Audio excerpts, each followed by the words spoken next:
Rahim. My dear students, अस्सलाम वालेकुम वरहमतुल्लाहि वबरकातुहू।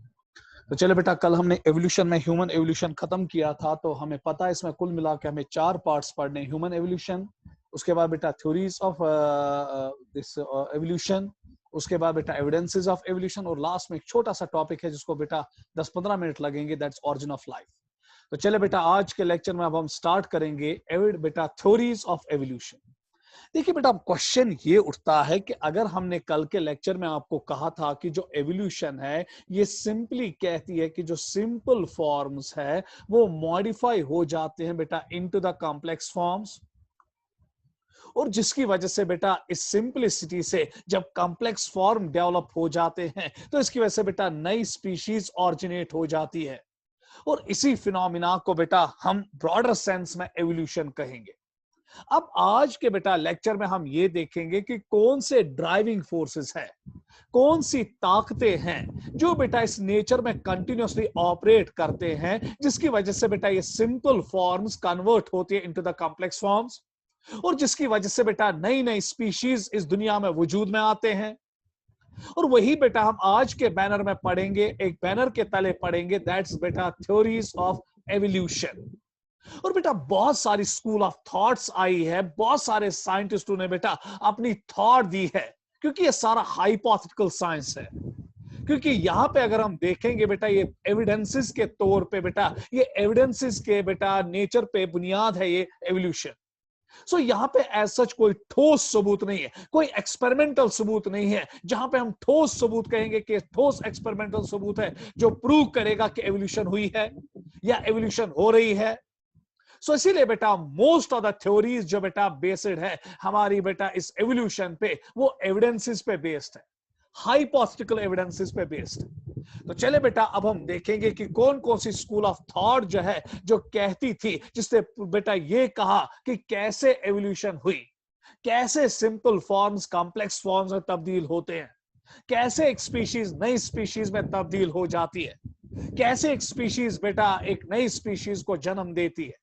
तो आज के लेक्चर में हम देखेंगे कि कुल मिला के बेटा 4 थॉट्स को हम यहां पे स्टडी करेंगे। एक तो बेटा लेमार्कियन थॉट को, जिसने एक थ्योरी दी, that's called theory of acquired inheritance, जिसमें एंट्रेंस में क्वेश्चन पूछे गए हैं। दूसरा बेटा डार्विन का, जिसने एक कॉन्सेप्ट दुनिया को दिया, एक थ्योरी दी, that's called theory of natural selection.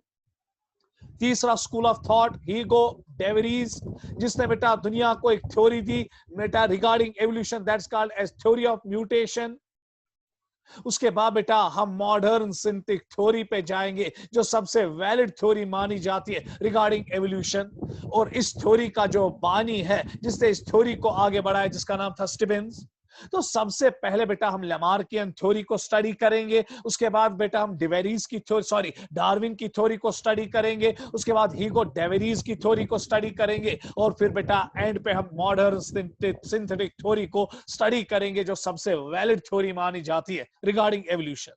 तो चले बेटा हम स्टार्ट अब करेंगे शाबाश विद लेमार्कियन थ्योरी, और सबसे पहला जो टॉपिक आज हमारा चलेगा, एंड दैट इज बेटा theory of evolution. Various theories have been put forward for evolutionary process which results in speciation. Speciation means formation of new species. And these theories are theory of acquired inheritance, theory of natural selection, mutation theory, and modern synthetic theory. तो चले बेटा सबसे पहले आज के lecture में अब हम स्टडी करेंगे बेटा थ्योरी ऑफ एक्वायर्ड इनहेरिटेंस। तो चले बेटा थोड़ा बहुत पहले इसके बारे में हम देखेंगे कि इस थ्योरी को किसने दिया, क्योंकि बहुत टाइम बेटा बहुत बार क्वेश्चन आया है कि थ्योरी ऑफ एक्वायर्ड इनहेरिटेंस किसने दी है, थ्योरी ऑफ शाबाश नेचुरल सिलेक्शन किसने दी है, या थ्योरी ऑफ बेटा म्यूटेशन थ्योरी किसने दी है। तो ये आपको बेटा एटलीस्ट पता होनी चाहिए। जो बेटा थ्योरी ऑफ एक्वायर्ड इनहेरिटेंस है, ये एक फ्रेंच बायोलॉजिस्ट ने दी, जिसका नाम था लेमार्क। ये पैदा हुआ 1744 में और मर गया 1829 में। This theory is also called as theory of use and disuse of organs, या सीधे बेटा theory of use and disuse. So आज के बाद अगर आपको कोई कहेगा किस थ्योरी को हम थ्योरी ऑफ यूज या डिसयूज कहते हैं, तो आंसर लिखना बेटा थ्योरी ऑफ एक्वायर्ड इनहेरिटेंस। और इस थ्योरी को बेटा इस लेमार्क ने पूरी तरह से एक्सप्लेन करके दुनिया के सामने लाया एक किताब में, जिसका नाम था फिलॉसफी ज़ोलॉजिक्यू। और ये किताब बेटा दुनिया में आई 1809 में, जो लेमार्क ने लिखी थी। उसके बाद बेटा लेमार्क खाली बानी नहीं है थ्योरी ऑफ एक्वायर्ड इनहेरिटेंस का, लेमार्क के साथ बहुत सारी चीजें और बेटा जुड़ी हुई है। यही लेमार्क था जिसने दुनिया को एक लफ्ज दिया इनवर्टिब्रेट, यही लेमार्क था जिसने दुनिया को एक लफ्ज दिया वर्टिब्रेट, और यही लेमार्क था जिसने दुनिया को एक लफ्ज दिया एनालिडा। तो चलिए बेटा अब हम देखेंगे कि लेमार्क की सोच क्या थी रिगार्डिंग एवोल्यूशन। लेमार्क क्या मानता था, कि वो क्या कहता था एवोल्यूशन के बारे में। वो कैसे कहता था कि सिंपल फॉर्म्स कंप्लीट होती है का बेटा कन्वर्ट होती है into complex forms, simple characters बेटा शाबाश कन्वर्ट होते हैं आगे जाके विद टाइम कन्वर्ट होते हैं इनटू कॉम्प्लेक्स कैरेक्टर्स, जिसकी वजह से बेटा एक स्पीशीज आगे जाके एक नई कॉम्प्लेक्स स्पीशीज को जन्म देती है। तो यही तो हम देखेंगे बेटा थ्योरी ऑफ एक्वायर्ड इनहेरिटेंस में लेमार्क क्या मान रहा था या क्या सोच रहा था। देखिए बेटा मैंने इसको बहुत शॉर्ट किया है ताकि बेटा आपका टाइम ज्यादा जाया ना हो जाए, तो मैंने इसको बहुत शॉर्ट फॉर्म में लाया। तो चले बेटा अब देखेंगे कि जो लेमार्क था वो क्या मानता था। लेमार्क कहता था चेंज इन एनवायरनमेंट, जब भी एनवायरनमेंट चेंज होता है तो उसकी वजह से क्या होता है, जरा गौर से बेटा यहां पर देखिएगा, जब मैं स्क्रीनशॉट बोलूंगा तभी स्क्रीनशॉट लेना। तो उसकी वजह से क्या होता है, नई जरूरतें उठती है, और जब नई जरूरतें उठती है तो एक ऑर्गेनिज्म अपने आप को परफेक्ट करना चाहता है ताकि वो इस चेंजिंग एनवायरनमेंट में बेटा जिंदा रहे। क्योंकि आपको पता है जब भी एनवायरनमेंट चेंज होता है तो एक ऑर्गेनिज्म बेटा उस एनवायरनमेंट में अपने आप को अडेप्ट करना चाहता है, ताकि बेटा जब वो अडेप्ट अपने आप को उस एनवायरनमेंट में करेगा तभी तो जिएगा, अगर अडेप्ट नहीं हो पाएगा तो वो मर जाएगा। अब लेमार्क देखिए बेटा क्या सोच रहा था, ये कहता था कि एनवायरनमेंट कंटिन्यूअसली चेंज होता रहता है, कभी गर्मी, कभी धूप, कभी छांव, कभी बारिश, कभी बर्फ, कभी ओले, कभी सैलाब, कभी बेटा सूखा, कभी अर्थक्वेक, कभी सुनामी। तो दैट मींस कि जो एनवायरनमेंट है वो कंटिन्यूअसली अपने आप को चेंज करता है, और इस एनवायरनमेंट में जो ऑर्गेनिजम्स रहते हैं उनको भी अपने आप को बेटा accordingly as per the environment adapt करना पड़ता है। अगर आप इस टाइम देखेंगे बेटा बेइंतहा गर्मी है, गर्मी की वजह से बेटा हम लोग इस टाइम पागल हो चुके हैं, तो लॉजिकली बेटा इस गर्मी से अपने आप को बचाने के लिए हम अडेप्टिव मेजर्स लेते हैं, हम कपड़े कम लगाते हैं, हम पानी ज्यादा पीते हैं, धूप में ज्यादा नहीं रहते हैं, अपने आप को बेटा ज्यादातर इंडोर्स ही रखते हैं, फैंस में बेटा रहते हैं, एसी कमरों में रहते हैं, ठंडा पानी पीते हैं। तो दैट मींस कि बेटा ये हम ही नहीं, ये इंसान ही नहीं, हर कोई जानदार बेटा जब एनवायरनमेंट चेंज होता है, जिस एनवायरनमेंट में वो रहता है, तो वो बेटा अपने आप को उस एनवायरनमेंट में अडेप्ट करना चाहता है। क्योंकि जब एनवायरनमेंट उठता है तो नई नीड्स उठती है, और इस नई नीड्स में बेटा अब एक इंसान या एक ऑर्गेनिज्म अपने आप को परफेक्ट करना चाहता है। परफेक्ट मींस कि वो अपने आप को अडेप्ट करना चाहता है, और अडेप्टेशन के लिए बेटा लेमार्क कहता था कि हर किसी ऑर्गेनिज्म के अंदर एक ताकत है, अंदरूनी ताकत है, जिसकी वजह से वो बेटा कुछ ऑर्गन्स की या तो यूज करेगा या कुछ ऑर्गन्स की डिसयूज करेगा। अगर वो ऑर्गन की यूज करेगा तो उस ऑर्गन का साइज इंक्रीज होगा, और अगर वो किसी ऑर्गन की डिसयूज करेगा, जो मैं अभी आपको पढ़ाऊंगा, तो उसका साइज जो है वो डिक्रीज होगा। और जब बेटा ये किसी ऑर्गन का यूज करेगा तो उसका साइज क्या होगा, इंक्रीज, या किसी ऑर्गन का डिसयूज करेगा तो उसका साइज क्या होगा, डिक्रीज। इसकी वजह से इस ऑर्गेनिज्म में एक कैरेक्टर आता है, that's called as acquired character. So आज के बाद बेटा याद रखना, लेमार्क कहता था कि जब भी एनवायरनमेंट चेंज होता है तो एक ऑर्गेनिज्म अपने आप को अडेप्ट करने के लिए या तो कुछ ऑर्गन की यूज करेगा या कुछ ऑर्गन्स की डिसयूज करेगा। उसकी वजह से बेटा उसकी बॉडी में एक कैरेक्टर शाबाश डेवलप होता है, एक कैरेक्टर हासिल होता है, and that's called as acquired character. उसके बाद बेटा ये इस एक्वायर्ड कैरेक्टर अब महदूद नहीं रखता है, अब ये इस एक्वायर्ड कैरेक्टर को बेटा इनहेरिट करता है फ्रॉम बेटा पेरेंट्स टू ऑफस्प्रिंग्स।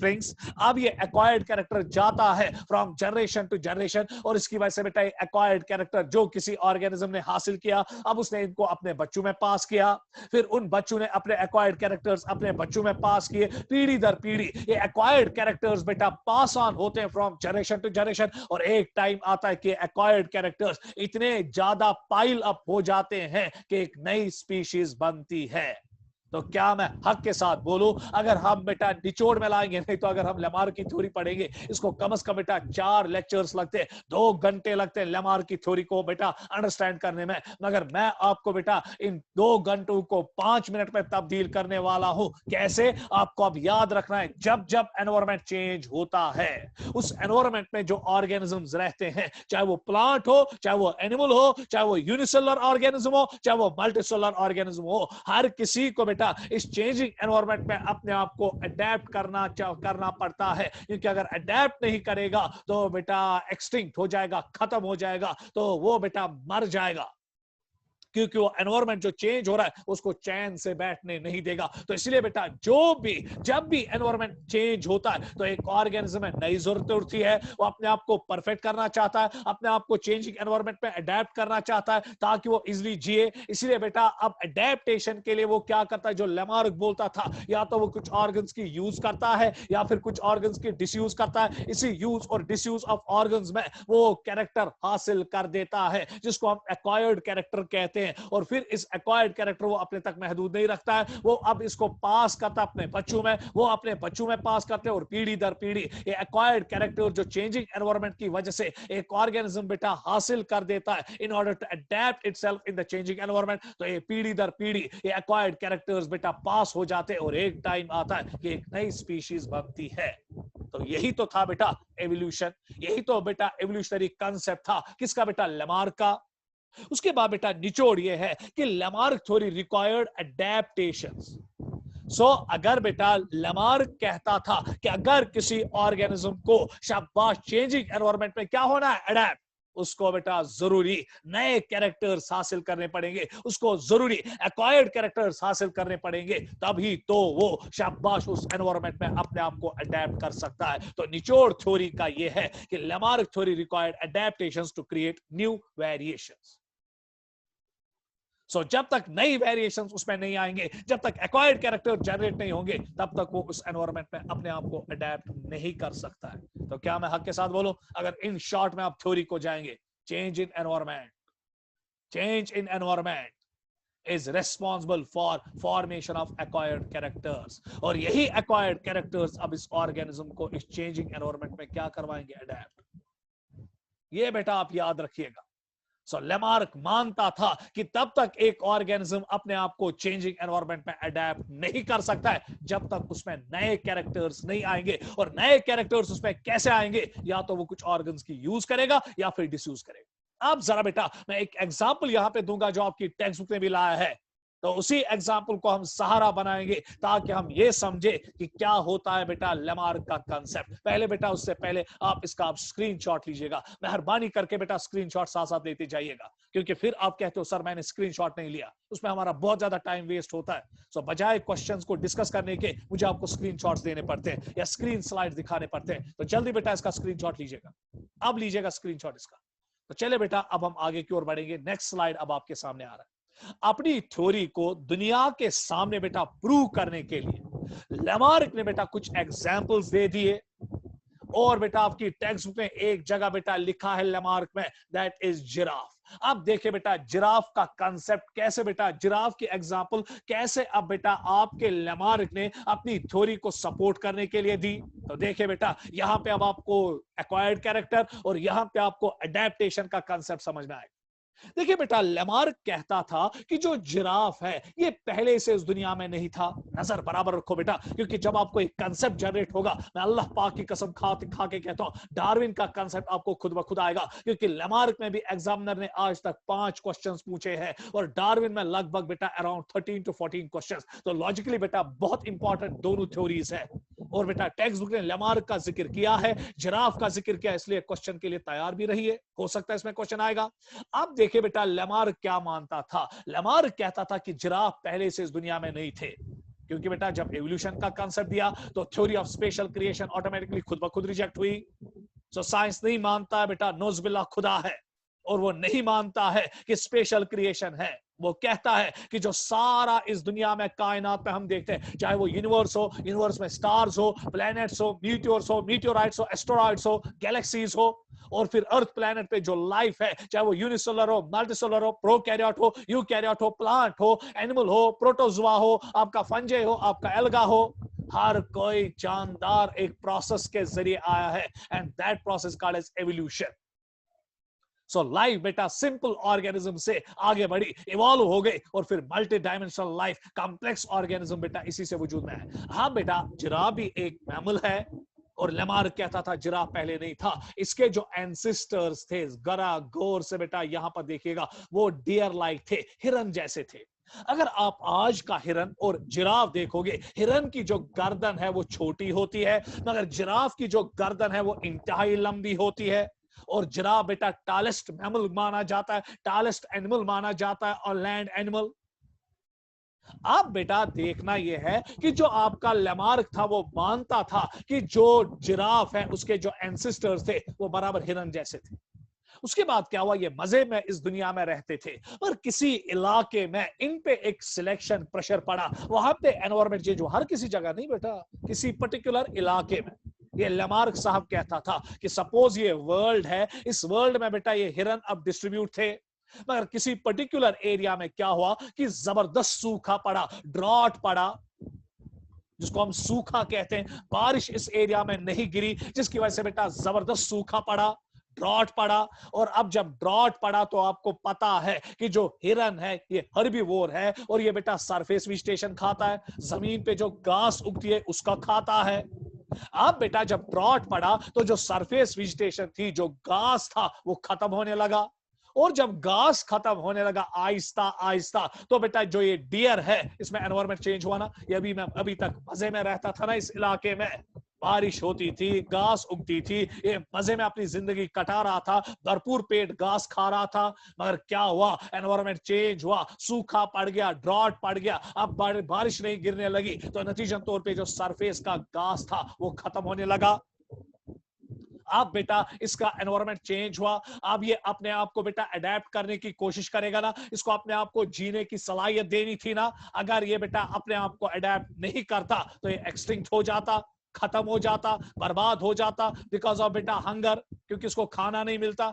अब बेटा इस डियर ने क्या शुरू किया, क्योंकि जो ट्रीज होते हैं, ट्रीज पे लीव्स होते हैं, और ट्रीज पे बेटा ड्रॉट का ज्यादा असर नहीं रहता है। क्यों? क्योंकि ट्रीज के रूट्स बहुत गहरे होते हैं, और वो जमीन से पानी को खींच के निकालते हैं, क्योंकि जमीन के तल में पानी है, तो इससे बेटा वो उसी पानी से अपना गुजारा करते हैं। इसीलिए बेटा जब ड्रॉट पड़ता है, जो घास होती है, सरफेस वेजिटेशन होती है, वो खत्म हो जाती है, क्योंकि उसके रूट ज्यादा गहरे नहीं होते। उनको बेटा वाटर के लिए डायरेक्टली रेनफॉल पे रिलाई करना पड़ता है। मगर जो ट्रीज होते हैं उनके रूट्स गहरे होते हैं, और वो पानी बेटा जमीन से खींच के निकालते हैं, जिसकी वजह से बेटा वो अच्छी तरह से अपनी लीव्स को ग्रो करने में मदद का या कामयाब होते हैं, और अच्छी तरह से फोटोसिंथेसिस करते हैं, और उनमें बेटा ड्रॉट का असर नहीं दिखता है।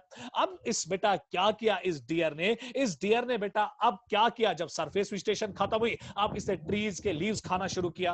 और जब ट्रीज के लीव्स खाना शुरू किया, जो निचले वाले लीव्स थे वो भी आहिस्ता आहिस्ता खत्म होने लगे ना।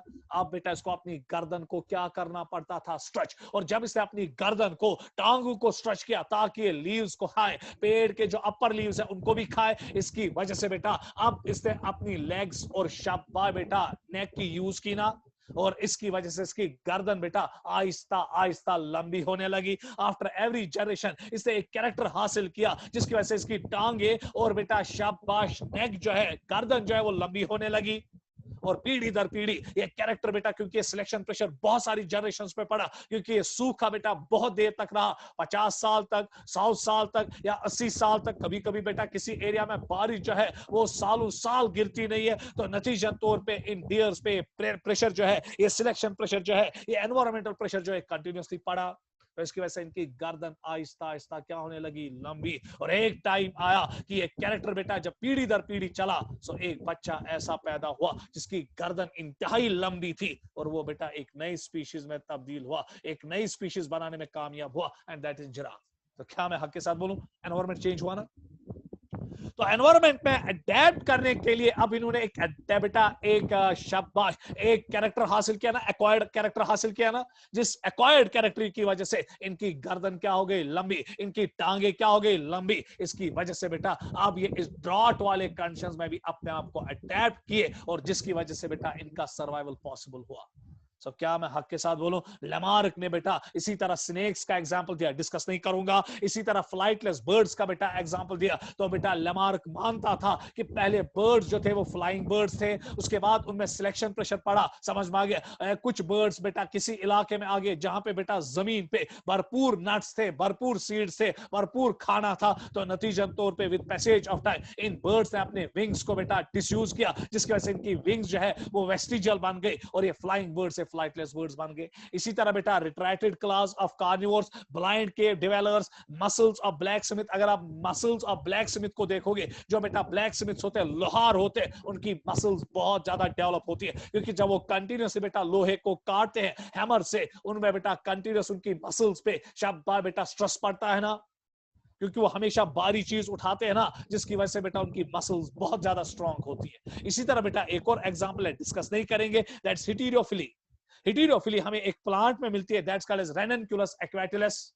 और जो ये रेननक्यूलस एक्वाटिलस है, ये क्लासिकल एग्जांपल दिखाता है लेमार्कियन की। देखिए कैसे, अगर हम बेटा इस प्लांट को देखते हैं, ये एम्फीबियस प्लांट है, इसके बेटा कुछ लीव्स वाटर में सबमर्ज्ड होते हैं और कुछ लीव्स वाटर के ऊपर होते हैं, क्योंकि एम्फीबियस प्लांट है, एक्वेटिक प्लांट है। जो लीव्स बेटा वाटर के अंदर होते हैं, इसमें वो सिरेटेड होते हैं, सिरेटेड मींस उसमें सिरेशंस होती है, और जो लीव्स वाटर के ऊपर होते हैं वो नॉन सिरेटेड होते हैं।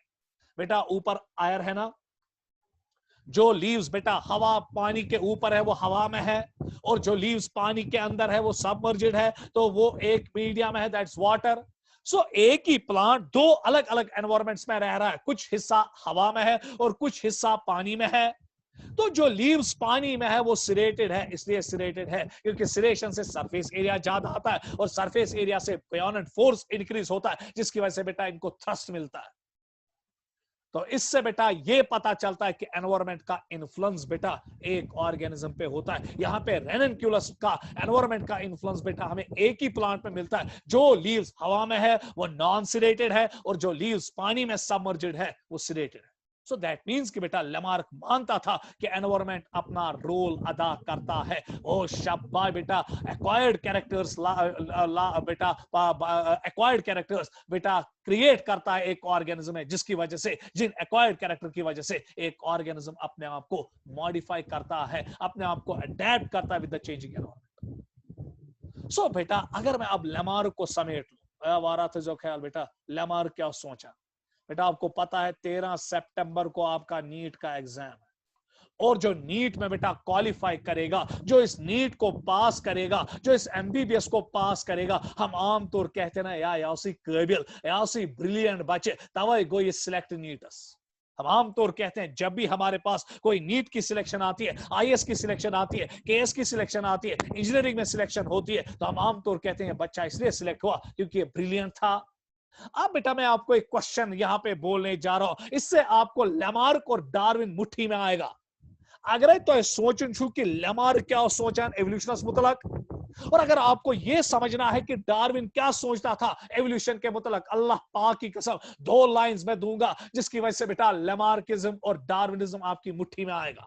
लेमार्क कहता था, जरा गौर से देखिएगा, अगर विंकस लेमार्क जिंदा सु क्या वन सु वन नीट इंसानस काबिल बना। सो नीट इंसान को INSAAN इंसान को काबिल KIBKABIL काबिल बनाता है। समझ में आ गया। मगर बेटा डार्विन की सोच अगर हम लेंगे, डार्विन कहता था, डार्विन का मानना यह है कि इंसान पहले ही काबिल होता है, इंसान पहले ही काबिल होता है, नीट उसको सिलेक्ट करता है।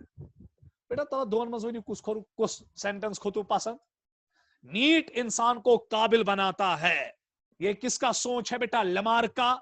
डार्विन कहता था नहीं, इंसान पहले ही काबिल होता है, नीट उसको सिलेक्ट करता है। सो बेटा मैं भी डार्विन के साथ ही हूं, क्योंकि बेटा एक्चुअली नीट इंसान को काबिल नहीं बनाता है, इंसान में काबिलियत पहले ही होती है, नीट उसको बेटा सिलेक्ट करता है। यही तो सोच थी बेटा 2 में। लेमार्क कहता था, आप बेटा नजर रखिएगा, change in environment, change in environment, नजर रखो बेटा लेमार्क की सोच। और डार्विन की सोच क्या थी? लेमार्क कहता था कि जब एनवायरमेंट चेंज होता है इंसान में तब एक्वायर्ड कैरेक्टर्स आते हैं, और वो एक्वायर्ड कैरेक्टर्स इंसान को अडेप्ट करवाते हैं एनवायरमेंट। डार्विन ने क्या गलत चुक वना, एक्चुअली शाबाश, एक्वायर्ड कैरेक्टर पहले ही होता है एक ऑर्गेनिज्म में। अब जब एनवायरमेंट चेंज होता है, एनवायरमेंट चेंजिंग एनवायरमेंट ये तय कर देता है क्या ये कैरेक्टर यूजफुल है क्या हार्मफुल है। अगर ये कैरेक्टर यूजफुल है तो उस ऑर्गेनिज्म को एनवायरमेंट सिलेक्ट करता है, उस ऑर्गेनिज्म को एनवायरमेंट आगे बढ़ाता है। उसमें बेटा सर्वाइवल ऑफ फिटेस्ट होता है, जीने की ताकत होती है। और जो शाबाश बेटा जिस ऑर्गेनिज्म में एक्वायर्ड यूजफुल कैरेक्टर नहीं होता है, हार्मफुल कैरेक्टर होता है, एनवायरमेंट उसको आगे बढ़ने नहीं देता है। तो इसीलिए बेटा काबिल और मुड्डे पहले ही होते हैं। सो बेटा अगर इस वुचो नीट छना दिवा कम से कम बेटा 10 लाख बच्चे, या कश्मीर में ही हम देखेंगे 25,000 बच्चे नीट देते हैं, और इन 25,000 में बेटा 600 बच्चे सिलेक्ट होते हैं। सो दैट मीन्स कि बेटा ये नीट छना इतनी छांट काढ़ा, जो बच्चे मुड्डे होते हैं उनको बेटा बर्बाद करके छोड़ देता है, और जो बच्चे काबिल होते हैं उनको सिलेक्ट कर देता है। सो नीट इंसान को काबिल नहीं बनाता है, नीट इंसान को बेटा शाबाश, जो नीट है शाबाश वो काबिल को सिलेक्ट करता है, वो काबिल बनाता नहीं है, वो काबिल को सिलेक्ट करता है। सो लेमार्क कहता था नीट इंसान को काबिल बनाता है। सो गलत कांसेप्ट थी, गलत सोच थी। डार्विन सच बोलता था कि काबिल, नीट काबिल को सिलेक्ट करता है और मुड्डे को एलिमिनेट कर देता है। सो ये है बेटा लेमार्किज्म और डार्विनिज्म। तला वनी में बेटा कित पे थोता याद लेमार्किज्म तो डार्विनिज्म। लेमार्क कहता था कि एनवायरनमेंट क्या करता है, वो शाबाश एक्वायर्ड कैरेक्टर जनरेट करता है due to use and disuse of organs, और उसकी वजह से एक्वायर्ड कैरेक्टर की वजह से फिर इस ऑर्गेनिज्म में एडेप्टेशन आती है टुवर्ड्स द चेंजिंग एनवायरनमेंट, और उसी की वजह से ये ऑर्गेनिज्म जीने में कामयाब होता है इन चेंजिंग एनवायरनमेंट। डार्विन ने कहा गलत बोल रहे हो लेमार्क जी, एक्चुअली शाबाश कैरेक्टर पहले एक ऑर्गेनिज्म में होता है। क्या ये कैरेक्टर यूजफुल है कि हार्मफुल है वो एनवायरनमेंट अब तय करता है। अगर इस चेंजिंग एनवायरनमेंट में ये कैरेक्टर यूजफुल है तो ऑर्गेनिज्म सिलेक्ट हो जाएगा, आगे बढ़ेगा, और अगर इस चेंजिंग एनवायरनमेंट में ये कैरेक्टर जो पहले से था हार्मफुल था तो ऑर्गेनिज्म आगे बढ़ेगा नहीं, वो मर जाएगा। तो आगे मैं बेटा आपको इसके लिए एग्जांपल भी दूंगा। तो चलिए बेटा अब यहां पर गौर से देखिएगा, अब इसका स्क्रीनशॉट आप लीजिएगा क्योंकि इसमें क्वेश्चन आया है नीट में। आगे बढ़िएगा, देखिए बेटा यहां पर मैंने डार्विन और लेमार्क को बहुत खूबसूरत तरीके में लाया है। जरा गौर से देखिएगा, ये क्वेश्चन है डियर लाइक। सो बेटा जो पहले एंसेस्टर्स थे वो क्या थे? Deer like. जरा देखिए इनकी गर्दन कितनी छोटी, इनकी टांगे कितनी छोटी। उसके बाद बेटा जब जनरेशन आफ्टर ये जनरेशन चले तो बेटा अब लीव्स नीचे के खत्म होने लगे, अब इनको ऊपर के लीव्स खाने थे ना। इसी डायग्राम में देखिए लेमार्क में यहाँ पे, तो अब बेटा इनकी गर्दन आहिस्ता आहिस्ता लंबी, और एक टाइम आया कि गर्दन और टांगे इतनी लंबी कि एक नई स्पीशीज बनी जिराफ। आप देखिए बेटा डार्विन कित एग्जाम्पल है। डार्विन कल ही डार्विन बेटा क्या सोच थी डार्विन की। अब डार्विन ने कहा कि ये जो जिराफ थे ये पहले ही से थे। अब गौर से देखिएगा, मगर इनकी गर्दन जो थी, कुछ की गर्दन लंबी थी, नजर रखिएगा, कुछ की गर्दन लॉन्ग थी और कुछ की गर्दन शॉर्ट थी। अगर आप इसका देखेंगे बेटा इसकी गर्दन क्या थी? शॉर्ट। और अगर इसको आप देखेंगे इसकी गर्दन क्या थी? लॉन्ग। जबकि बेटा लेमार्क कहता था सारे के सारे एंसेस्टर इनकी छोटी गर्दन लेकर चल रहे थे, और डार्विन ने कहा नहीं, जो इनके एंसेस्टर्स थे कुछ में गर्दन लंबी थी और कुछ में गर्दन छोटी। और उसके बाद बेटा जब एनवायरनमेंट चेंज हुआ, ड्रॉट पड़ गया, अब इनको बेटा ट्री के लीव्स खाने पड़े ना। और जिन एंसेस्टर्स की बेटा गर्दन लंबी थी खाली वही जिए, क्योंकि नेचर ने बेटा अब उन्हीं को आगे बढ़ने दिया। और जिनकी गर्दन शॉर्ट थी बेटा वो जान के लाले खाना न खाने की वजह से मर गए। सो क्या मैं हक के साथ बोलूं, अगर मैं यहां नीट को लाऊंगा, जिनकी गर्दन लंबी है वो काबिल है, इंटेलिजेंट है, और जिनकी गर्दन बेटा छोटी है वो डड्डे हैं। डड्डे, DADY, डड्डे मींस उनको पढ़ना नहीं आता है। तो लॉजिकली बेटा नीट खाली किनको आगे बढ़ने देगा? इंटेलिजेंट को, और जो डड्डे हैं वो एलिमिनेट हो जाएंगे। मार लेमार्क को सोना कि गोड़ सारी डड युथुई एनवायरनमेंट चेंज गो तो सारी बने इंटेलिजेंट बाजमात, युथुई नीट आ तो सारी बने इंटेलिजेंट। तो लेमार्क की सोच गलत। सो ये बेटा बिगेस्ट डिफरेंस है between the Lamarck and Darwin.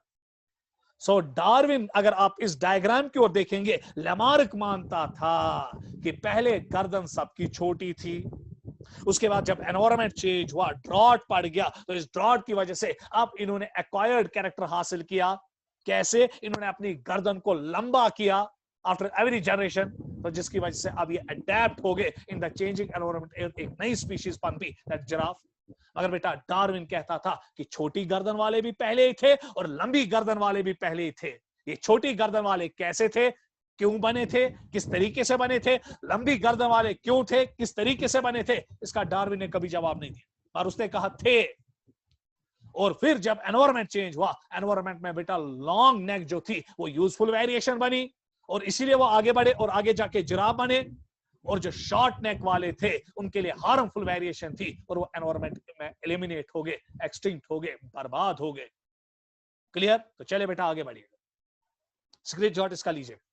यही तो ब्यूटी है बेटा, अगर आपको एवोल्यूशन अच्छी तरह से सीखना है, इस पे आपको नजर रखनी पड़ेगी। तो चले बेटा अब हम देखेंगे इसके ड्रॉबैक्स क्या थे। इसी के साथ बेटा आपका लेमार्किज्म खत्म, तो फिर हम बेटा अगली थ्योरी की ओर आएंगे, that's called as natural selection. क्योंकि आज मुझे 2 थ्योरीज खत्म करनी है, कल के लेक्चर में बेटा हम 2 थ्योरीज खत्म करेंगे, क्योंकि मेरे पास खाली 4 दिन और बचे हैं जहां पे मुझे एवोल्यूशन, या 5 दिन बचे जहां पे मुझे आपको एवोल्यूशन पढ़ाना है, और उसके बाद मैं डायरेक्टली बेटा बायोटेक्नोलॉजी की ओर आऊंगा, और उसमें भी मैं आपको सब कुछ पढ़ाऊंगा। और उसके बाद बेटा बाकी जो आपके बेटा चैप्टर्स है, टैक्सोनॉमी है, फिजियोलॉजी है, बेटा सेल बायोलॉजी है, बेटा रिप्रोडक्शन है, या बायोलॉजी वेलफेयर है, उसमें मैं इंशाल्लाह आपको बेटा 100 150 ऑब्जेक्टिव्स करवाऊंगा, और 4-5 दिन में उसको भी हम एक दिन बेटा एक चैप्टर के ऑब्जेक्टिव्स करेंगे, और इंशाल्लाह बेटा उसको भी खत्म करने की कोशिश करेंगे, ताकि बेटा एंडिंग अगस्त तक आपका पूरा बेटा सिलेबस कंप्लीट हो जाए। पद छुन पारूं के पद को पान पारूं क्या, इसके पद के त्रुआ 2 दिन एंड बेटा असल पर रिवीजनस।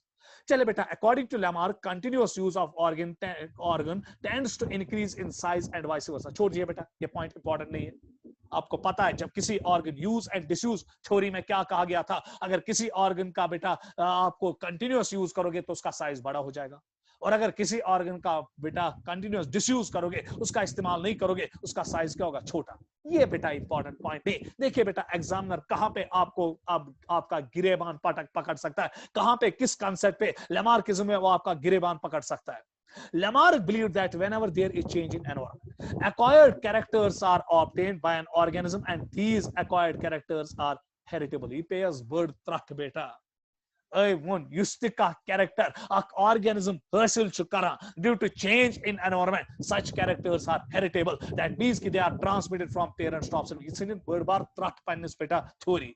इसी की वजह से लेमार्क बेटा बहुत ज्यादा बेइज्जत हुआ। इसका सबसे ज्यादा क्रिटिसिज्म अगर आज तक किसी साइंटिस्ट की थ्योरी का हुआ, वो लेमार्क का हुआ, क्योंकि इसने कहा कि जो कोई भी कैरेक्टर एक ऑर्गेनिज्म अपनी जिंदगानी में हासिल करता है, वो ट्रांसमिट करता है अपने बच्चों में।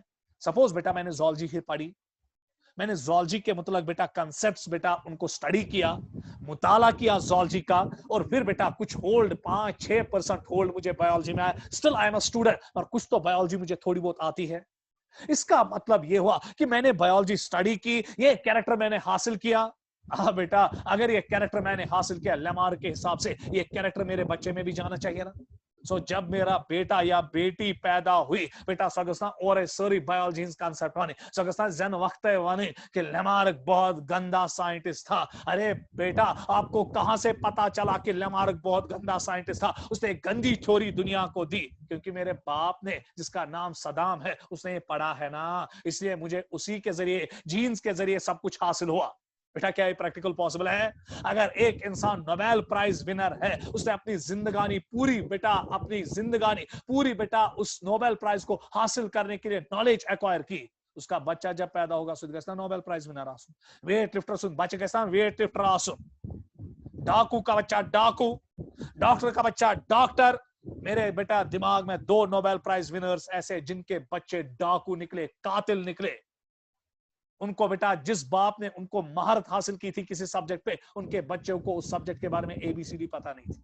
इसी तरह बेटा अगर किसी इंसान की टांग कट गई, इनको ना एक्वायर्ड कैरेक्टर हासिल, ये ना जंग चोट, एमिस बच्चे तमिस तम अगर जंग आसी, सो बेटा ये पागलपन था लेमार्क का कि वो मानता था कि जो कोई भी कैरेक्टर एक ऑर्गेनिज्म अपनी जिंदगानी में हासिल करता है वो शाबाश उसको ट्रांसमिट अपने बच्चों में करेगा। सपोज बेटा अगर किसी इंसान को, जो कश्मीर के लोग हैं गोरे होते हैं, शक्ल कश्मीरियों की बहुत अच्छी होती है, अगर इसी गोरे कश्मीरी को हम बेटा इदीस अबाबा भेजेंगे, इथोपिया भेजेंगे, इथोपिया दुनिया की सबसे गर्म तरीन मुल्क है, इदीस अबाबा जहां पे टेम्परेचर कभी कभी 55 डिग्री सेल्सियस तक भी जाता है, और जब कोई इंसान वहां रहेगा ना 4-5 महीने में, अल्लाह पाक की कसम वो पूरा काला हो जाएगा, क्योंकि वहां मेलानिन सिंथेसिस ज्यादा होगी, क्योंकि यूवी रेस की ज्यादा वहां पे बेटा बरबार है, इंटेंस सनलाइट है, इंटेंस हीट है, इससे बेटा उसका स्किन काला हो जाता है। अब बेटा अगर इसी गोरे कश्मीरी जो 6-7 महीने पहला गोरा था, अब इदीस अबाबा में 6-7 महीने रहा, वहां काला हो गया, उसके बाद इसकी शादी की, वापस कश्मीर आया, ना बेटा साइज बराबर सफेद शीन हो। क्योंकि बेटा अगर हम देखेंगे कि जो एक्वायर्ड कैरेक्टर है उसकी जेनेटिक बेसिस नहीं होती है, एक्वायर्ड कैरेक्टर बेटा नहीं ट्रांसमिट होता है फ्रॉम पेरेंट्स टू ऑफस्प्रिंग। इसीलिए बेटा इस कांसेप्ट को, जो बेटा लेमार्क का कांसेप्ट था, उसकी दजियां एक साइंटिस्ट ने उठाई जिसका नाम था वाइजमैन। और वाइजमैन ने बेटा, ये नीट में 2 बार ये क्वेश्चन आया, और वाइजमैन ने एक theory the and that's called theory of germplasm और थ्योरी ऑफ म्यूटिलेशन। इस पे बेटा नजर रखिएगा। इसी थ्योरी ने लेमार्क को बेटा खत्म कर डाला। लेमार्क की बेटा इज्जत की दजियां उड़ा दी, लेमार्क की थ्योरी की दजियां उड़ा दी। अब देखिए कैसे। इस बेटा वाइजमैन ने क्या किया, इसने चूहों को लाया, और उसके बाद इसने चूहों को जब लाया, सपोज ये मेल चूहा था, ये फीमेल चूहा था, इसने क्या किया, इसने इस मेल की टेल काटी, मेल चूहे की टेल काटी, और फीमेल चूहिया की भी टेल काटी। उसके बाद इनको मेट करवाया, इनसे बच्चे पैदा हुए। उसूल कहता, अगर हम लेमार्क के हिसाब से जाएंगे, ये मीमन बच्चे जवन जो इनके ऑफ स्प्रिंग्स होने चाहिए, तिमन मगस टेल इनके, they should be without tail, क्योंकि जब माँ बाप में टेल नहीं है तो बच्चे में भी टेल नहीं होनी चाहिए, क्योंकि लेमार्क कहता था कि जो कोई भी एक्वायर्ड कैरेक्टर हासिल होता है सच ना इन टेल ही मन, और बेटा इनके बच्चे टेललेस होने चाहिए ना। मगर बेटा इस वाइज मैन ने 22 जनरेशन तक इन चूहों की टेल काटी, मेल और फीमेल की, और अल्लाह पाक की कसम हर किसी जनरेशन में जो बच्चे पैदा हुए उनके पास टेल थी। अब ये कंक्लूजन पे पहुंचा, सोरी गलत बना। एक्चुअली जो एक्वायर्ड कैरेक्टर्स है वो ट्रांसमिट नहीं होते हैं फ्रॉम पेरेंट्स टू ऑफस्प्रिंग्स, उनकी कोई जेनेटिक बेसिस ही नहीं है, क्योंकि खाली वही कैरेक्टर ट्रांसमिट हो सकता है फ्रॉम पेरेंट्स टू ऑफस्प्रिंग जिसकी कोई जेनेटिक बेस हो, जो जीन्स के जरिए आएगा कैरेक्टर। और बेटा जो टेल इसने काटी ड्यू टू जीन्स, तो इसलिए ट्रांसमिट नहीं होती थी। तो वो लेमार्क सबा असली दलील क्या छे? असली दलील छे yes environment change of environment की वजह से जो वेरिएशन आएगी वो सोमैटिक सेल्स को हमला करती है, वो सोमैटिक सेल्स में वेरिएशन लाती है, और जो सोमैटिक सेल्स की वेरिएशन होती है वो कभी भी माँ बाप से बच्चे में ट्रांसमिट नहीं होती है, क्योंकि माँ बाप जो बच्चे को विरासत में सेल देता है वो जर्म सेल्स होती है, स्पर्म एंड ओवम। और अगर स्पर्म और ओवम में कोई चेंज आती है, जीन्स में कोई चेंज आएगी, तभी वो शाबाश कैरेक्टर ट्रांसमिट होता है फ्रॉम पेरेंट्स टू ऑफस्प्रिंग। क्योंकि हमें माँ बाप विरासत के तौर पे बाप स्पर्म देता है और माँ ओवम देती है। उसी स्पर्म में 23 क्रोमोसोम्स होते हैं और उसी ओवम में 23 क्रोमोसोम्स होते हैं, जिससे हमारा वजूद शुरू हो जाता है। सो बेटा जो डार्विन, बेटा जो लेमार्क था, वो कहता था कि कोई भी चेंज, कोई भी एक्वायर्ड कैरेक्टर जो आता है due to change in environment, that is transmitted. बेटा वाइजमैन ने कहा गलत बोलते हो।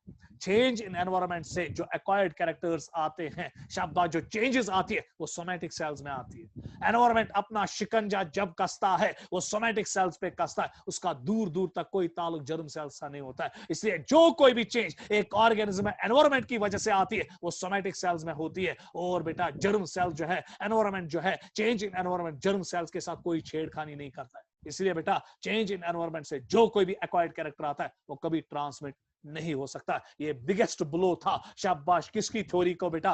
एक्वायर्ड कैरेक्टर थ्योरी को, जो लेमार्क ने दी थी। तो देखिए बेटा, according to Weismann only those characters are transmitted from parents to offspring which affect the germ cells. Whenever there is change in environment, final assault, it brings variation in somatic cells. Thus they are never transmitted from parents to offspring. इसकी वजह से बेटा ये पूरी theory जो है ये discard हो गई। आप बेटा इसका स्क्रीनशॉट लीजिएगा।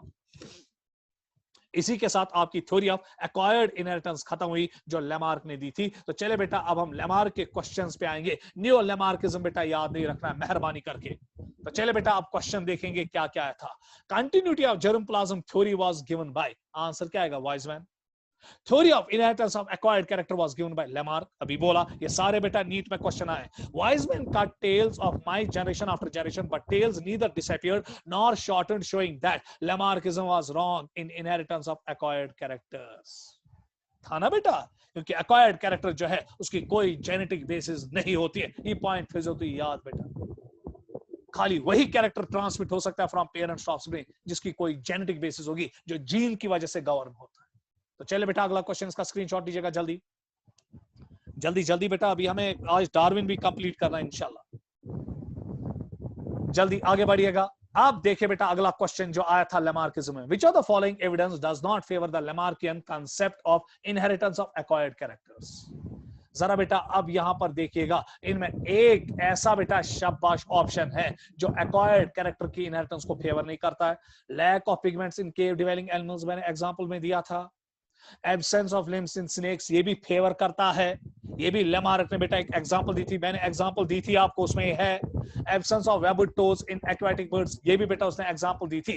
मगर मेलनाइजेशन इन पेपर्ड मॉथ ये बेटा डार्विन की एग्जांपल थी, ये नेचुरल सिलेक्शन की एग्जांपल थी, ये बेटा एक्वायर्ड इनहेरिटेंस की एग्जांपल नहीं थी। तो आंसर था ये क्या है, ये मैं इंशाल्लाह अभी बेटा 10 मिनट के बाद डिस्कस करूंगा। Which of the following scientist name is correctly matched with the theory put forward by him? डिवेरीज ने म्यूटेशन थ्योरी दी, ये गलत। मेंडल ने बेटा थ्योरी ऑफ पैनजेनेसिस नहीं दी। मेंडल ने बेटा pattern of inheritance in P plant दिया, लॉज ऑफ जेनेटिक्स दिए। तो थ्योरी ऑफ पैनजेनेसिस डार्विन ने दी थी, ये भी आंसर नहीं है। शाबाश बेटा पास्चर इनहेरिटेंस ऑफ एक्वायर्ड कैरेक्टर्स ना, inheritance of acquired character Lamarck ने दिया। Weismann theory of continuity of germ plasm. So ये 5 क्वेश्चंस थे जो बेटा एक तो आया था एक्वायर्ड इनहेरिटेंस से, और उसके बाद जो वाइजमैन ने थ्योरी दी थी theory of continuity of germ plasm या थ्योरी ऑफ म्यूटिलेशन, इस पे बेटा नजर रखिएगा। तो चले बेटा अब हम नेक्स्ट थ्योरी की ओर आएंगे, and that's called theory of natural selection. और ये थ्योरी बेटा एक साइंटिस्ट ने दी जिसका नाम था चार्ल्स डार्विन। इस पे नजर रखना बेटा। थ्योरी ऑफ नेचुरल सिलेक्शन पे कुल मिला के 15 क्वेश्चंस आए हैं। हेवी बेटा थ्योरी है, हेवी टॉपिक है, हेवी चैप्टर है, या हेवी बेटा कांसेप्ट है जो बेटा आपको समझना पड़ेगा नीट के लिए। बेमत नीट तो बेटा तू क्या छूत सलाम बेटा, मैं कौन तरह फिक्र तो क्या परेशानी नहीं छू। तो चले बेटा अब यहां पर गौर से देखिएगा। थ्योरी ऑफ नेचुरल सिलेक्शन जो है, अब बेटा एक साइंटिस्ट है जिसका नाम था चार्ल्स डार्विन, और ये एक ब्रिटिश नेचुरलिस्ट था। इस पे बेटा नजर रखिएगा, ये आपकी टेक्स्ट बुक ने लिखा है। इन 1858 एंड एल्फ्रेड वेलिस, और बेटा ये एक और साइंटिस्ट ने इसके साथ दी, एल्फ्रेड वेलिस। सो 2 साइंटिस्टों ने इस थ्योरी को दिया, मगर फिर भी बेटा डार्विन का नाम क्यों चमका, क्योंकि फिर डार्विन ने अकेली एक किताब लिखी, ऑरिजिन ऑफ स्पीशीज, नीट में आया। ऑरिजिन ऑफ स्पीशीज किसने लिखी है, इन 1859, और इसी ऑरिजिन ऑफ स्पीशीज में डार्विन ने अपनी पूरी थ्योरी को डिस्कस किया जिसका नाम था बेटा थ्योरी ऑफ नेचुरल सिलेक्शन। अब जो डार्विन था बेटा, किस चीज ने बेटा डार्विन को इनिशिएट किया ये थ्योरी देने में। बेटा डार्विन जो है ये बेटा एक वॉयेजर था, एक नेचुरलिस्ट था। समझ में आ गया, लंबी कहानी है बेटा, मैंने 12th में इसके बारे में आपको सब कुछ बोला है। अब जिसने 12th नहीं पढ़ा है तो मैं उसको क्या बोलूंगा, इसमें बहुत ज्यादा टाइम लगेगा। अब बेटा डार्विन को एज अ नेचुरलिस्ट अपॉर्चुनिटी मिली सी वॉयेज की, और एक समुद्री जहाज में चढ़ गया HMS बीगल, और लगभग बेटा 1831 में ये वॉयेज इसकी स्टार्ट हुई, और लगभग 5 साल लगे इस वॉयेज में, और 1836 में ये कंप्लीट हुई। और जब ये वॉयेज इस समुद्री जहाज के जरिए कर रहा था तो ये बेटा फ्लोरा, फोना और जियोलॉजी ऑफ बहुत सारे बेटा जो आइलैंड्स एनकाउंटर हो रहे थे, या जो समंदर में जानवर एनकाउंटर हो रहे थे, या प्लांट्स एनकाउंटर हो रहे थे, ये माइन्यूटली इन जानवरों को या प्लांट्स को या बेटा जो आइलैंड्स है इनको वॉच कर रहा था। इसी बीच में बेटा ये एक आइलैंड पे बेटा इसने विजिट किया जिसका नाम गैलापागोस आइलैंड्स है, मशहूर आइलैंड्स बेटा। और जब ये गैलापागोस आइलैंड्स में अपना मुताला कर रहा था, इसने गैलापागोस आइलैंड्स को बेटा लिविंग लेबोरेटरी ऑफ एवोल्यूशन कहा। जैसे किसी इंसान ने कश्मीर में आके कहा कि अगर फिर दो से बरोए जमी हमी अस्त हमी अस्त हमी अस्त, अगर कहीं जन्नत देखना है तो कश्मीर देखो। तो बेटा अगर ऐसा तो अच्छा उशिन के एवोल्यूशन च गमत अगर तो एक लाइव लेबोरेटरी छो वुचिन एवोल्यूशन तेली यूसा गैलापागोस आइलैंड। अब क्वेश्चन ये उठता है कि इस गैलापागोस आइलैंड में डार्विन ने, बहुत तेजी के साथ पढ़ा रहा हूं बेटा ताकि आपको तेजी के साथ बेटा सिलेबस कंप्लीट हो जाए, क्योंकि हमारे पास टाइम बहुत कम है। आप बेटा जब ये गैलापागोस आइलैंड में आ रहा था, या उसने क्या देखा इस गैलापागोस आइलैंड कि जिसकी वजह से इसने कहा कि it's the laboratory of evolution? इसने बेटा गैलापागोस में खास किस्म के बर्ड्स देखे, और बेटा जब इसने इन बर्ड्स को माइन्यूटली वॉच किया, इसने इनमें 13 किस्म ढूंढ निकाले। सो ये पहला डार्विन साइंटिस्ट था बेटा जिसने इन बर्ड्स की 13 स्पीशीज ढूंढ निकाली। नहीं तो बेटा अभी तक सारे लोग मानते थे कि ये बर्ड एक ही स्पीशीज का है, मगर इसने जब माइन्यूटली बेटा इनकी बीक्स को देखा, तोंत बीक्स, ये बेटा टेक्स्ट बुक में भी ये डायग्राम दी है, उस डायग्राम को मैंने अभी बेटा आपको दिखाना है। तो इसने माइन्यूटली बेटा इनकी बीक्स की शेप और साइज देखा, और इनके फीडिंग हैबिट से क्या खाते हैं उसके लिहाज से बेटा पहली बार किसी साइंटिस्ट ने इन बर्ड्स की 13 स्पीशीज ढूंढ निकाली on the base of shape and size of beak and feeding habits. ये नीट में आया। उसके बाद बेटा इन फिंचेस को आगे जाके एक साइंटिस्ट ने जिसका नाम था डेविड लैग, एजाज पे बेटा, इस एजाज पे नाम रखा डार्विन्स फिंचेस, क्योंकि इसको पहली बार बेटा 13 सेपरेट स्पीशीज में किसने डिस्कस किया था? डार्विन ने, on the base of their shape and size of beak and on the base of feeding habits. अगला क्वेश्चन जो नीट में आया है, डार्विन फिंचेस फीड ऑन, ये क्या क्या खाते हैं? Tree birds, seeds, nuts, insects extra, they don't eat carrion. देखिए बेटा कैरॉन क्या होता है? Carrion means dead flesh. अब देखते हैं बेटा आजकल भी ये डार्विन फिंचेस हमें मिलती है, और जो डार्विन फिंचेस है ये लगभग बेटा ट्री बर्ड्स खाते हैं, सीड्स खाते हैं, नट्स खाते हैं, इंसेक्ट्स खाते हैं, मगर ये मुर्दा जानवरों को या डेड फ्लश नहीं खाते। ये पॉइंट बेटा नीट में आया। Darwin was influenced by Thomas Malthus essay on the principles of population। इस पॉइंट पे बेटा नजर रखिएगा, बहुत इंपॉर्टेंट पॉइंट है। सो बेटा डार्विन एक तो गैलापागोस आइलैंड से इन्फ्लुएंस हुआ, और एक और पॉइंट पे इन्फ्लुएंस हुआ। चार्ल्स बेटा थॉमस माल्थस ने एक ऐसे लिखा था, ऐसे मींस एक बेटा शाबाश आता है इस पे पेपर छुआना, इत पे ग्रेटर कश्मीर मज आर्टिकल कड़ा, इथे पे बेटा थॉमस माल्थस आर्टिकल लिखमुत, ऐसे लिखमुत on the principles of population. उसमें उसने कहा था कि population increases in geometric ratio but food increases in arithmetic ratio. इसका मतलब कि जिस तेजी के साथ फूड बेटा या पॉपुलेशन इंक्रीज होती है डिफरेंट लिविंग ऑर्गेनिजम्स की, उस तेजी के साथ फूड अवेलेबल नहीं होता है। तो इसकी वजह से बेटा डार्विन के दिमाग में आया कि अगर पॉपुलेशन बहुत तेजी के साथ इंक्रीज हो रही है मगर फूड उत तेजी के साथ अवेलेबल नहीं है, फूड उतना अवेलेबल नहीं है, इसकी वजह से इन जानवरों में उठेगी ना स्ट्रगल। किसके लिए बेटा? For this food, for space. इसी से बेटा डार्विन ने आगे जाके अपनी थ्योरी में एक लफ्ज लाया, and that's called struggle for existence. So ये थे बेटा डार्विन की इंट्रोडक्शन कि डार्विन किन किन चीजों से इन्फ्लुएंस हुआ था, और डार्विन ने फिंचेस के बारे में क्या बेटा इस गैलापागोस आइलैंड को कहा एज लेबोरेटरी ऑफ एवोल्यूशन। तो आगे बढ़ेंगे बेटा, इसका स्क्रीनशॉट अब लीजिएगा। तो देखिए बेटा ये डार्विन की फिंचेस है, आपकी टेक्स्ट बुक ने भी देखा है, जरा गौर से देखिएगा इनकी जो बीक्स है उनमें वेरिएशन है, इसमें वेरिएशन वेरिएशन वेरिएशन और वेरिएशन। और अब बेटा जब बीक्स में वेरिएशन है, इसी की वजह से इनके फीडिंग हैबिट्स में भी वेरिएशन है। सो जिनकी बेटा बीक बहुत मोटी है वो नट्स खाते हैं, जिनकी बीक बहुत पतली है वो इंसेक्ट्स खाते हैं, जिनकी बीक मीडियम साइज्ड है तो वो ट्री बर्ड्स खाते हैं। So as per the shape and size of beak, इसी की वजह से शाबाश इनमें फीडिंग हैबिट्स भी जनरेट हो गए। तो हम से क्या कहा बेटा तलाई और कुन थे ख्याल यिम बेटा जरा गौर से देखिएगा, यिम फिंचेस आस यिम ना आइन थ्रू बेटा शाबाश एक्वायर्ड कैरेक्टर्स के।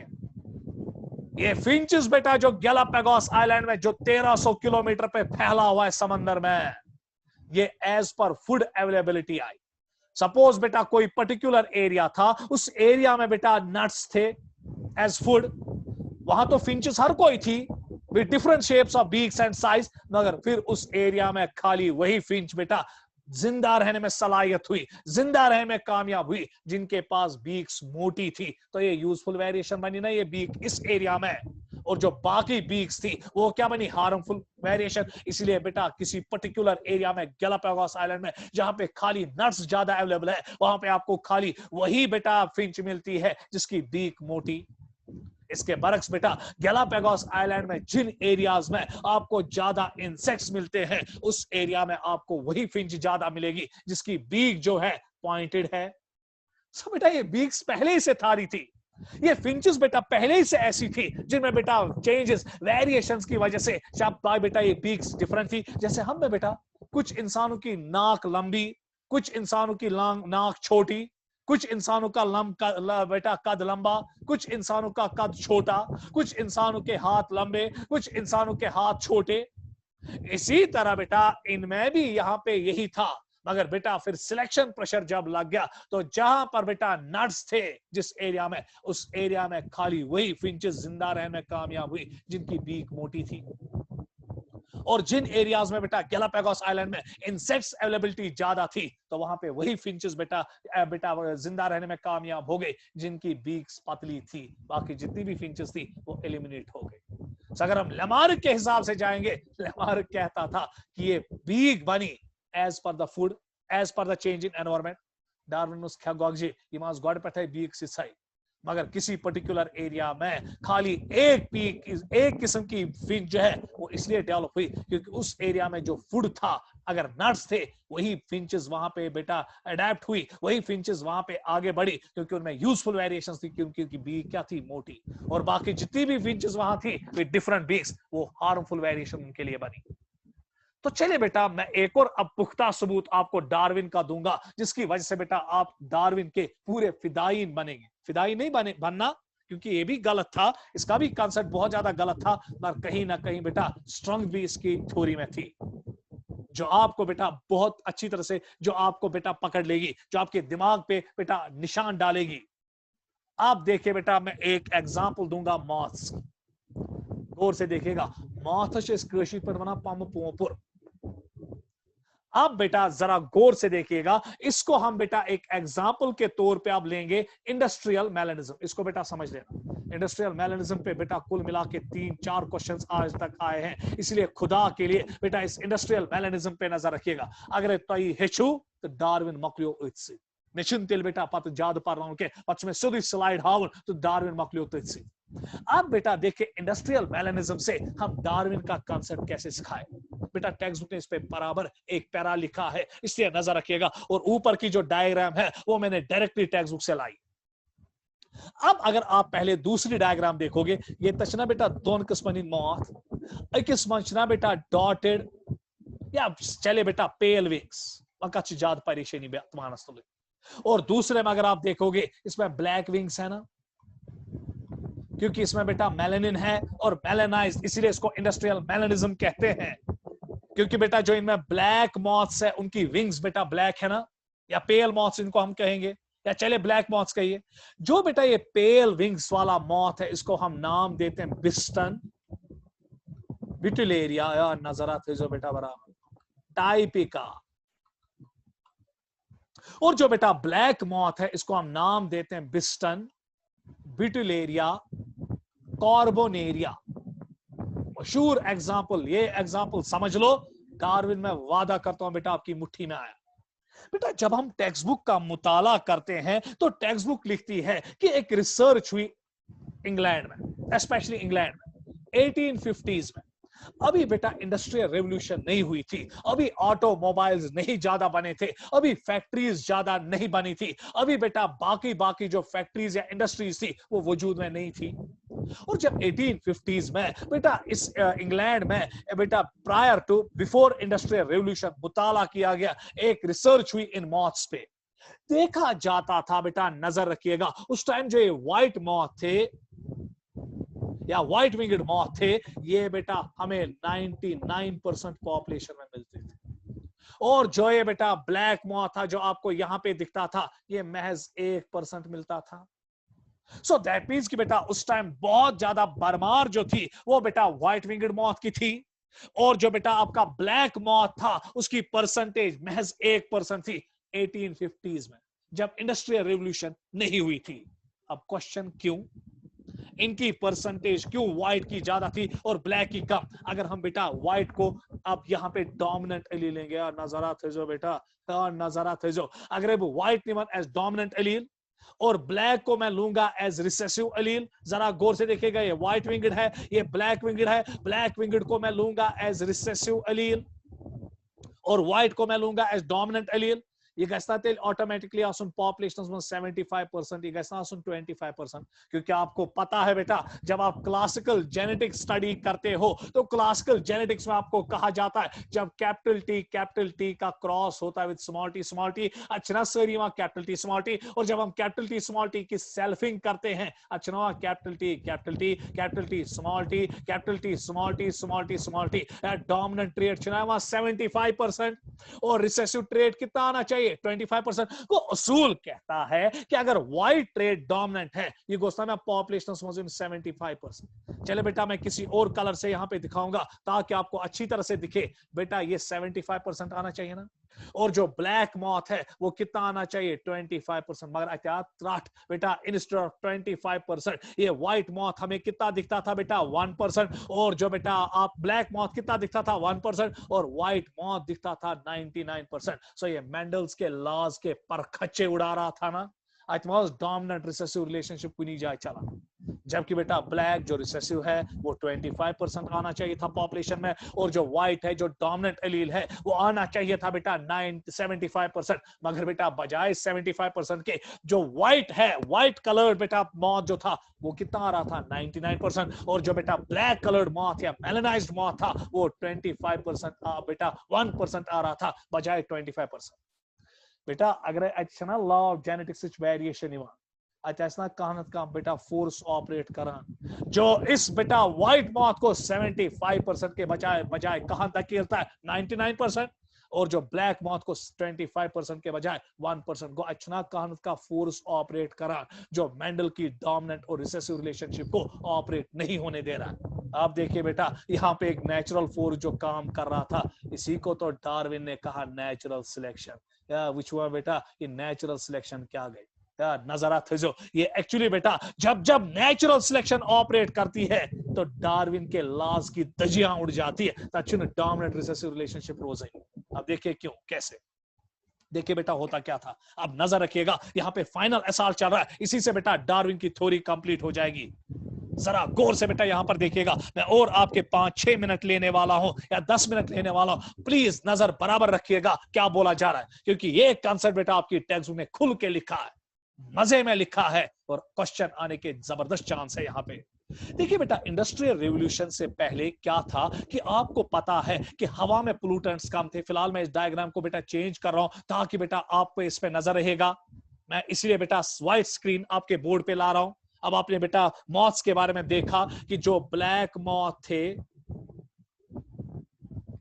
वो 1980s 50 में जब रिसर्च हुई तो ये महज 1% थे, जबकि होने कितने चाहिए थे 25% एज रिसेसिव ट्रेट।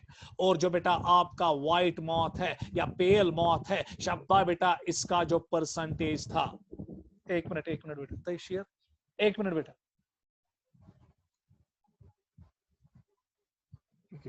एक मिनट बेटा जरा, अब देखिए बेटा व्हाइट स्क्रीन और आ रहा है, अब जरा बेटा गौर से यहां की ओर देखिए। अब बेटा मैं यहां पे कह रहा हूं कि जो ब्लैक मॉथ था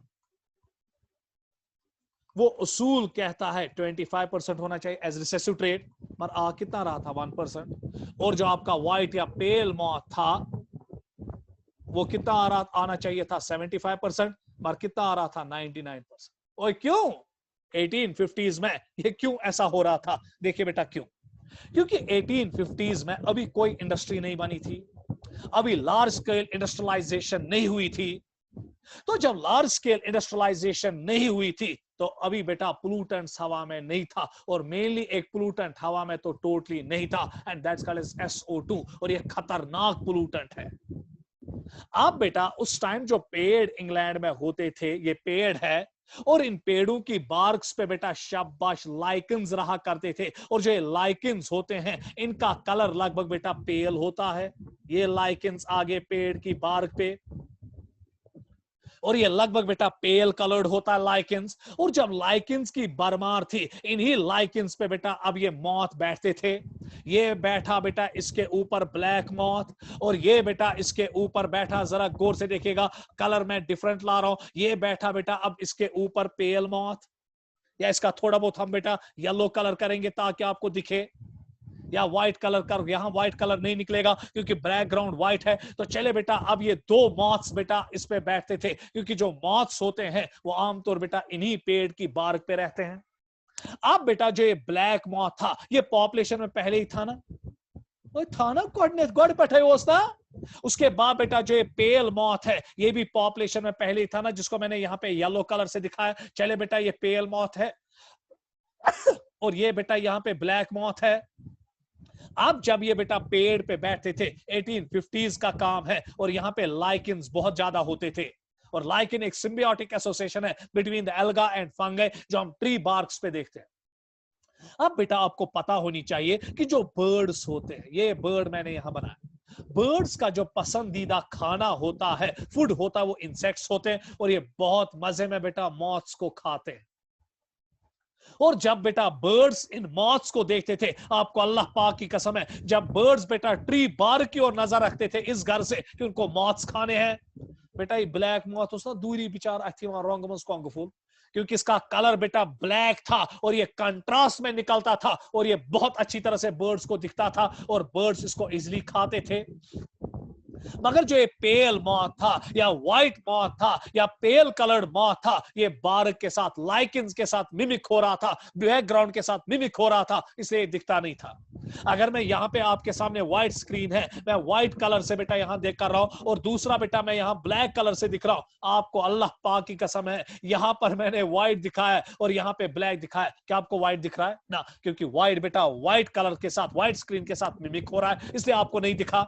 और जब बर्ड्स बेटा इन ट्री बार्क्स की ओर देखते थे, ये ब्लैक मॉथ को इजिली देखते थे, और ब्लैक मॉथ बेटा शिकार हो जाता था, बेइंतहा शिकार ब्लैक मॉथ्स का होता था, और जो व्हाइट मॉथ है वो बच पाते थे।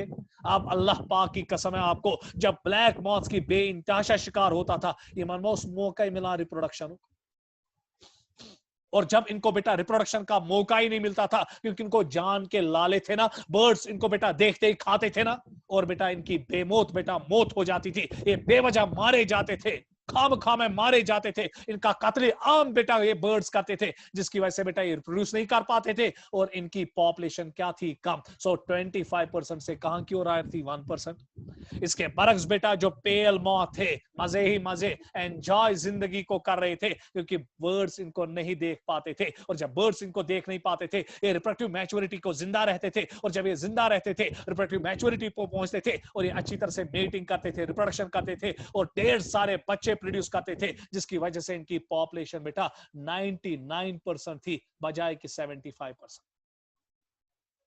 अब बेटा कुछ ऐसा हुआ, 1920s में फिर रिसर्च हुई इन पे, लगभग 70 साल के बाद, टेक्स्ट बुक ने सब कुछ लिखा है, 70 साल के बाद इन पे रिसर्च हुई, और 70 साल के बाद बेटा एक तूफान मचा, एक मुसीबत मचा, जिसकी वजह से साइंटिस्टों का दिमाग खनक गया, जिसकी वजह से साइंटिस्टों के दिमाग में भूचाल आ गया। वो भूचाल क्या था कि बेटा जब 70 साल के बाद, 70 इयर्स के बाद इन पे रिसर्च हुई, उस टाइम उल्टा हुआ।